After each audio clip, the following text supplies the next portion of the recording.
Selamat datang di channel ini dan selamat hari Minggu.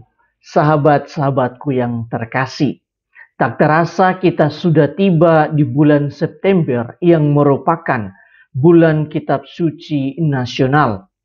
Adapun Lembaga Biblika Indonesia atau LBI mencanangkan tema BKSN tahun ini ialah Tuhan Sumber Harapan Hidup Baru. Teks kitab suci yang menjadi rujukan yaitu carilah Tuhan maka kamu akan hidup. Amsal pasal 5 ayat 6. Latar belakang dari tema ini ialah kondisi dunia kita akhir-akhir ini. Di antaranya pandemi COVID-19 yang belum sepenuhnya teratasi dan perang antara Rusia Ukraina yang cukup berdampak bagi kelangsungan hidup dunia. Melihat situasi dunia seperti ini, kita dipanggil untuk melihat sebuah harapan baru bagi hidup kita. Harapan baru itu ialah Tuhan sendiri. Tuhan adalah satu-satunya harapan dari semua persoalan hidup yang kita hadapi. Pertanyaannya, bagaimana kita bisa terpanggil untuk melihat Tuhan sebagai harapan baru? Bacaan-bacaan hari ini memberikan sejumlah cara untuk bisa mengalami keterpanggilan tersebut. Di dalam bacaan yang pertama, Kitab Kebijaksanaan menulis, pikiran segala makhluk yang fana adalah hina dan pertimbangan kami ini tidak tetap. Siapa gerangan dapat mengenal kehendakmu kalau engkau sendiri tidak menganugerahkan kebijaksanaan dan jika Roh Kudusmu dari atas tidak kau utus. Teks ini hendak memperlihatkan bahwa untuk menghadapi berbagai tantangan hidup, maka kita membutuhkan yang namanya kebijaksanaan sejati, sehingga kita bisa menjadi pribadi yang dewasa dan bijaksana. Kebijaksanaan sejati itu berasal dari Allah. Adapun salah satu cara terbaik untuk mendapatkan roh kebijaksanaan dari Allah ialah pertama-tama menjalin relasi yang intim dengan Tuhan. Di dalam bacaan yang kedua, Santo Paulus menekankan tentang semangat untuk memperbaiki relasi yang telah rusak.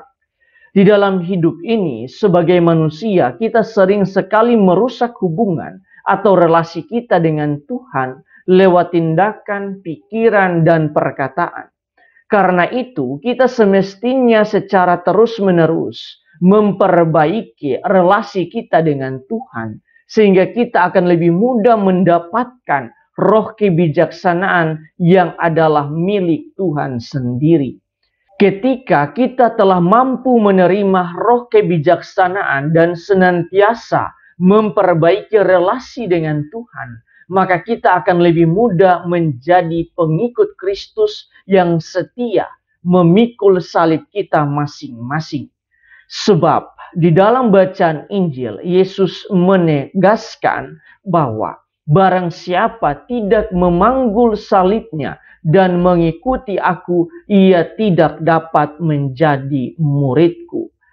Sahabat-sahabatku yang terkasih, marilah kita merenungkan tema BKSN tahun ini dalam terang ketiga bacaan hari ini untuk melihat atau merefleksikan tiga cara merespon rahmat Tuhan yang terberi atau rahmat yang diberikan Tuhan kepada kita. Pertama, di dalam bacaan yang pertama, kita diajak oleh penulis kitab kebijaksanaan untuk senantiasa meminta roh kebijaksanaan dari Tuhan atau roh Tuhan sendiri. Sebab hanya dengan roh itulah maka kita bisa menyelami kehendak Tuhan terhadap hidup kita. Ketika kita mampu menyelami kehendak Tuhan, maka kita pun dapat mengikis habis mentalitas keagamaan palsu, sebagaimana yang akan kita renungkan di dalam pendalaman minggu yang pertama BKSN. Tak dapat dipungkiri bahwa pandemi COVID-19 mengubah pola dan penghayatan keagamaan kita, sehingga kita ditantang untuk benar-benar menghidupi kualitas keagamaan yang sejati, yaitu keselarasan antara iman dan perbuatan, atau kesesuaian antara kerajinan ibadah dan praktik hidup. Kedua, di dalam bacaan yang kedua, Santo Paulus menekankan tentang menjalin kembali relasi yang telah putus. Dengan menjalin relasi yang putus, entah dengan Tuhan maupun dengan sesama, maka kita bisa berjalan bersama-sama. Ketika kita mampu untuk berjalan bersama-sama, maka kita bisa mewujudkan salah satu harapan baru, yaitu melawan ketidakadilan, sebagaimana yang kita renungkan di dalam minggu kedua BKSN. Tidak dapat dipungkiri bahwa pandemi COVID-19 turut menciptakan kesenjangan sosial di antara kita. Bahkan selama pandemi ini, kualitas relasi kita memudar, sebab perjumpaan nyata yang bisa menciptakan kehangatan, sukacita, dan lain sebagainya telah menjadi tindakan terlarang selama masa pandemi ini.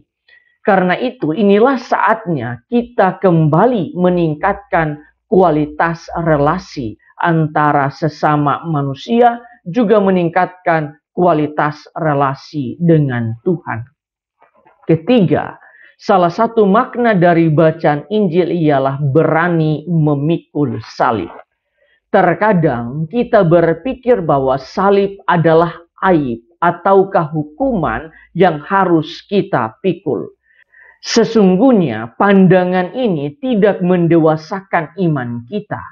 Bagi Yesus, salib adalah kasih dan cintanya untuk manusia dan Allah Bapa.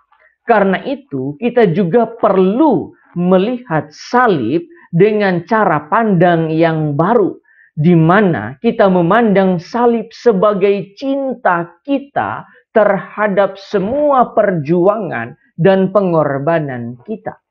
Ketika kita mampu sampai pada titik ini, maka kita akan melihat kasih setia dan kerahiman Tuhan terhadap diri kita, sebagaimana yang akan kita renungkan di dalam minggu ketiga dan keempat BKSN.